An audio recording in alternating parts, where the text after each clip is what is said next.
శ్రీలలిత రహస్య నామ మహిమ తెలియగరారండి, నామ మహిమ తెలియగరారండి.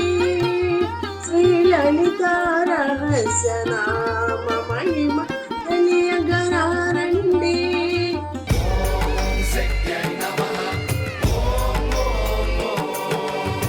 తెలుగు క్యాపిటల్ భక్తి టీవీకి స్వాగతం సుస్వాగతం. నేను శ్రీలక్ష్మి.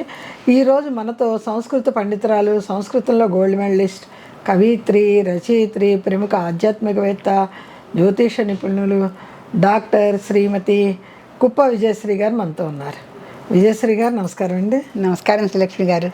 విజయశ్రీ గారు లలిత రహస్య సహస్రనామాల ఫలితాలు చెప్తున్నారు. ఆ నామంలో ఉన్న రహస్యమైన ఫలితం ఏంటో మాకు వివరిస్తారా? తప్పకుండా. ఈరోజు ఏ నామం వివరిస్తారా?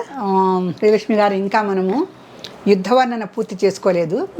అమ్మవారు చాలా అంటే అక్కడ రాక్షస సంహారం చేయటానికి చాలామందిని ఆవిడ నియోగించారు. దాంట్లో ఇవాళ మనకి వారాహి దేవత వస్తున్నది. వారాహి దేవత వస్తున్నది. మనకి ఆ వారాహి దేవత ఏమిటి, ఆవిడ యొక్క పుట్టు పూర్వోత్తరాలు అన్నీ కూడా చాలా వివరంగా మనం చక్కగా చెప్పుకుందాం. నామం వచ్చేసరికి విశుక్ర ప్రాణహరణ వారాహి వీర్య నందిత.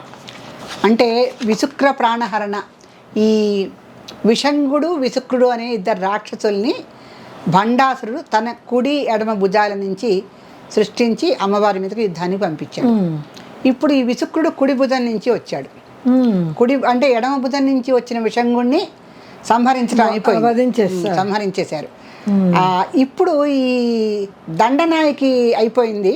ఇప్పుడు వారాహి దేవత వచ్చింది. వారాహి దేవత వచ్చింది.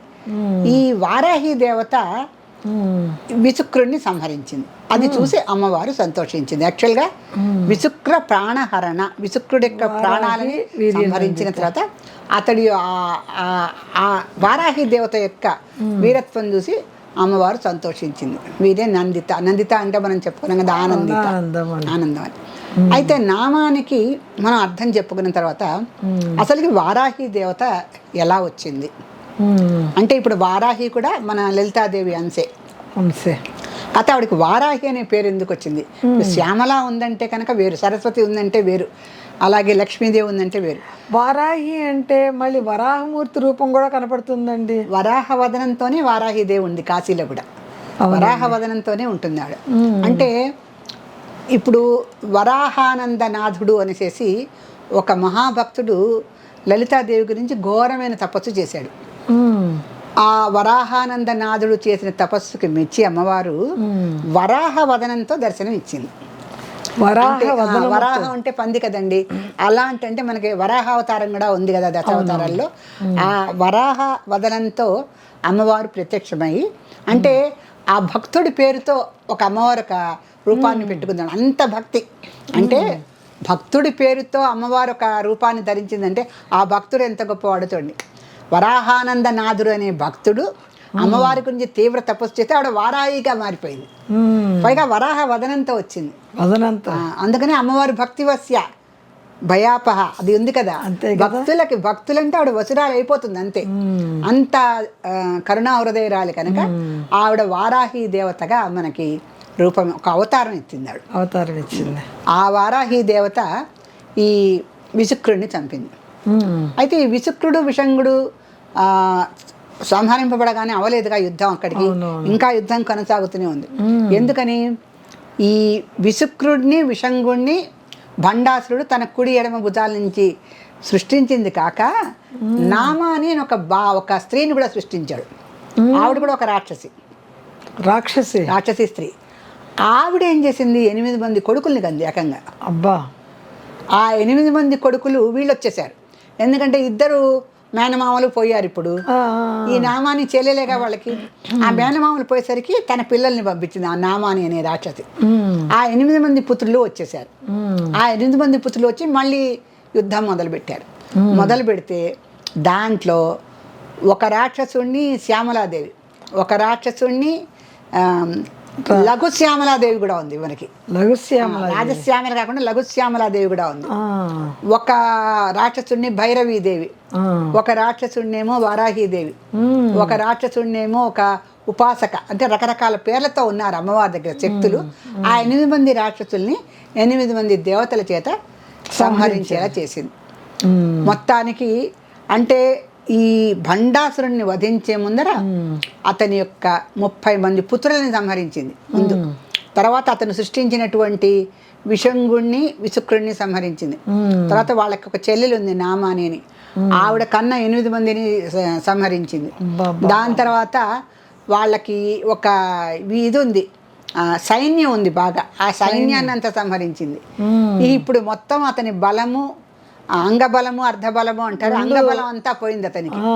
ఇప్పుడు అతన్ని సంహరించడానికి ఇంకొంచెం సమయం ఉంది మనకి, ప్రయత్నం చేస్తుంది.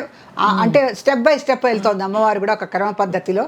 అతని సైన్యాన్ని, అతని పుత్రుల్ని, అతను సృష్టించినటువంటి రాక్షసుల్ని అందరినీ కూడా సంహరించుకుంటూ వచ్చింది అనమాట. సో ఈ నామం ఏంటంటే విశుక్ర ప్రాణహరణ వారాహి వీర్యరంజిత. అమ్మవారు ఒక్కొక్కళ్ళ నియోగిస్తుంది. అంటే మనము ఎవరికైనా ఒక పని చేయమని చెప్తే వాళ్ళు చేస్తే మనకు చాలా సంతోషంగా ఉంటుంది కదా, చాలా సంతోషంగా ఉంటుంది. పని చేసినా ఏదో చేసేవాళ్ళు అనకుండా మనం సంతోషించి వాళ్ళని కూడా సంతోష పెట్టాలి, అంతే. అదే కదా, మరి చక్కగా చేసావంటే వాళ్ళకి ఎంతో సంతోషం. అలాగే అమ్మవారు కూడా భేష్ బాగా చేశారనే చెప్తుంది. చివరికి సరస్వతీదేవి వీణ వాయించినా ఆవిడ చాలా బాగా వాయించామని చెప్పింది కదా. అలా ఇక్కడ వీళ్ళందరికీ కూడా చాలా బాగా చేశారు యుద్ధం అని చెప్పేసి అమ్మవారు సంతోషించింది అనమాట. సో ఈ నామానికి అర్థం అది. మనకి ఫలితాలు ఏమీ లేవు కనుక ఈ యుద్ధంలో అమ్మవారు ఏ రకమైనటువంటి మెళుకువలు నైపుణ్యాలు చూపిస్తుందో అవన్నీ మనం కూడా తెలుసుకొని పెట్టుకోవాలి. ఎక్కడైనా యుద్ధం చేయవలసి వస్తుంది మనం కూడా. మన జీవితమే ఒక యుద్ధం, మన జీవితమే ఒక యుద్ధం. రకరకాల యుద్ధాలు చేస్తేనే మనకి అన్నిట్లలో విజయం సంభవిస్తుంది. సో ఈ మెళుకువలన్నీ కూడా మనం తెలుసుకోవటం వల్ల జీవన సమరంలో కొంచెం మనం కూడా విజయవంతులం అవుతాం. చాలా చక్కటి విషయాలు చెప్పారండి విజయశ్రీ గారు. శ్రీమాత్రే నమః. శ్రీమాత్రే నమః. విజయశ్రీ గారు, ఇవాళ లక్కీ డ్రాలో అమ్మవారి పుస్తక రూపంలో ఎవరింటికి వెళ్తుందో తెలియజేయండి. తప్పకుండానండి.